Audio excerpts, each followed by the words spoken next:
Today I fucked up covering half-naked people with intimate bodily fluids. Today I fucked up. So as the usual, this happened a while ago, but nonetheless a big fuck up. I was staying at a backpackers in Brisbane and living it up as I was staying in a twin room with my best mate, not like the majority of people in big dorms. The room was small, two beds and not much else. Me and my mate planned this as we were in our prime and hoping for some serious shagging, and we made a deal that the other had to vacate if the other pulled. We were there for about 3 months working and pulling. This one instance we both hit it off with a couple of Australian lasses. They were DTF like us, but their place was not an option, so off to the backpackers we go. It was late, no time for turn-based vacating. The girls were a bit freaky and didn't mind the close quarter shagging. All was good. We had a good hour in the small room. After, as we were relaxing half naked, I decided I'd be funny and do the helicopter with my loaded condom. My mate was mortified, which only encouraged me. As I got into it and stood up, I didn't notice the ceiling fan, which in turn made a complete explosion of sticky solution all over the room and mostly bare bodies. I was in hysterics. The girls were loving it, and my mate, to say the least, was purely disgusted too. We don't speak of this incident as he completely withdraws and goes sour on me for days. I still love the story and tell it when I can. Too long didn't read.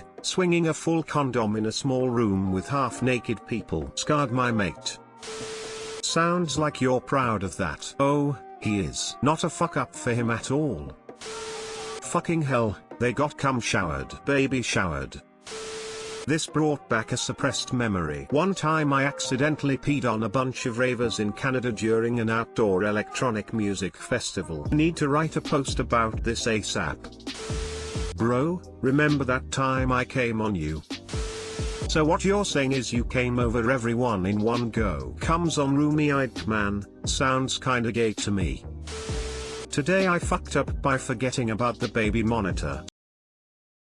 So this actually happened at the beginning of December, but has taken me a while to decide whether to post or not. So a little background first. My wife and our 8-month-old son recently bought our first home, which needed a lot of work, so we moved in with her parents for 12 weeks whilst the renovations were ongoing. Anyway, one Saturday my wife said she was going shopping with her mother and took the baby with her to allow myself and my father-in-law to watch the football on telly in some peace. 20 minutes before the match was due to start, I excused myself to go for a quick shower. Now, given that we are staying with her parents, I haven't seen much action of late, so when I arrived to an empty bedroom I thought I'd use the time to watch a quick video on the phone and have a little alone time. One quick video was enough and I was showered and back down with time to spare before kickoff. I returned to an empty sitting room, however, and began to wonder where my father-in-law was when, about 10 minutes into the game, I heard a door close upstairs, though the baby monitor, which I now realized was sitting on the coffee table on full volume.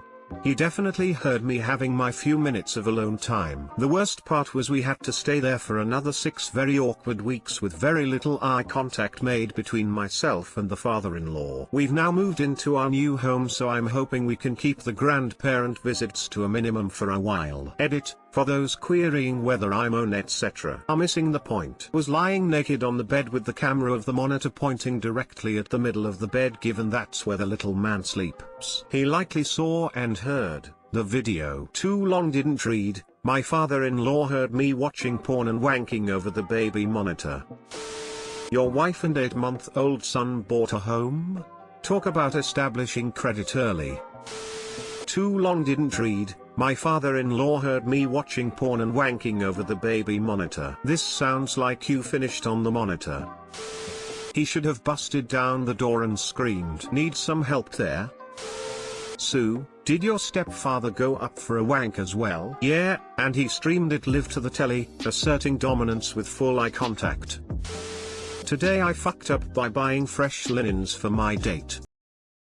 Just posted this on OkCupid, but since I keep laughing over it I figured I might post here too. So, on Friday my date was scheduled to come to my apartment for the first time. We've had 2 dates before, and I must admit I am slightly falling for her hard. So naturally I want to make a good first impression. I start by cleaning the house. I vacuum my rooms, collect clutter in boxes and take off the sheets. I've been planning on moving a lot of items to my basement storage for a long time, so this is the perfect opportunity to get to work. I fill about 3 moving boxes, and a few plastic bags which are now placed in random spots in my house. I eat lunch and dump the dishes on my sink to clean later, start collecting clothes and dump it in a heap in the bathroom and place loads of cleaning supplies throughout various places so that I can start cleaning some items later. I'm supposed to cook dinner tonight. I jot down a grocery list for my nearly empty fridge. All is well. Now, one of the things we had discussed was how absolutely lovely it is to crash down into a freshly made bed at the end of a long day, so I start making the bed. The linens I use are mostly fine, but one of my pillowcases was most definitely worn down. For me, this was an issue. Nobody wants to have a great evening and muck up near the finish line with dirty linens. So I change priorities. Head for the shops now, get new sheets, get food, return to finish cleaning and preparing, and then take a shower to get rid of the day's cleaning sweat. It was not meant to be. Take my bike and rush off. It's a short distance to the shops. About 7 minutes by bike if I rush. And I rush. I passed the first few streets in a happy bliss, exited to see her in a few hours. There is a young girl cycling in front of me going slower than I am, and we are approaching a sharp turn. I can still overtake her, take the inner corner, and fly into the tunnel beyond. I overtake her, take the inner corner, and I'm lying on the ground, groaning as I try to figure out what happened. I still have no idea at this time, but I figure my front wheel blockaded while I was turning sharply. The girl had approached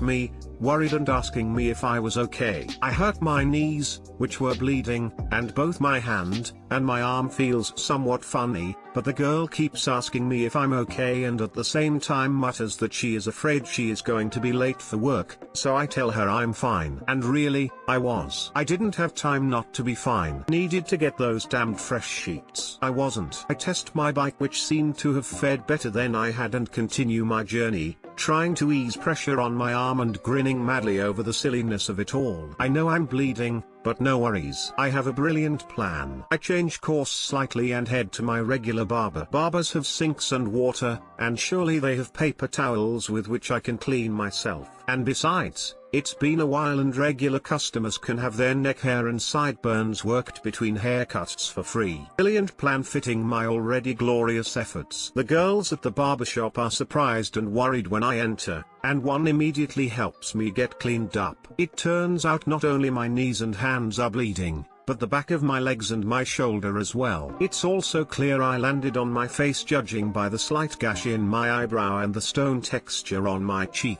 A second girl comes in, and after my gleeful explanation of what happened, what else can you say, she cut my hair. Outside, the lock that I put on my bike turned out to be a lot harder to open than close a few minutes earlier, but I was a man on a mission of love, so screw all the signs. I traveled to a shop and got my clean linens. Couldn't really open my backpack anymore, but no worries. The girl behind the counter was happy to help. Another clear sign that I had nothing to worry about. I did call my date after this to tell her I'd be running a bit late with dinner, and after explaining, in a very too long didn't read way without too many embarrassing details, what had happened, she convinced me to at least see the doctor. Back at home, I called a doctor with a simple question. Would I be needing a tetanus shot for this?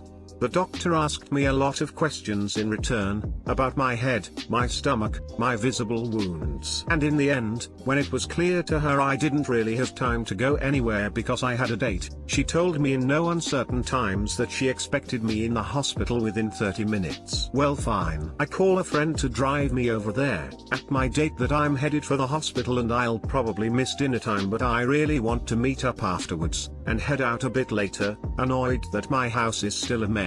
In the hospital the nurses are great. We laugh as I explain my day and tell them about my date, and they totally understand my predicament, so they rush me through the first checkup, already fill out a form for how to handle bruising in case that's all there is, and send me on a quickie to the X-ray department that was about to close to make sure I wouldn't end up in the evening queue of the emergency department. And when I got there another nurse was already waiting for me. Bada bing, bada bang, a lot of laughs were had, and I returned to the waiting room to give my date a quick update. By now the clock had passed 20:00 hours, but that still gave me 2 hours to get groceries, so all was not lost. I exclaimed the same to the next nurse when he called me in and he laughed, telling me that wasn't going to happen. Arm broken. Shit. So I called my date for an update several times, explaining the situation and telling her I'd be waiting for the next step in the emergency room, which might take either minutes or hours. She was glad I had decided to go to the doctor, and after a while she offered to come relieve my friend and keep me company. My mate is a good wingman and agreed. Didn't come to that though, as soon after I was called in,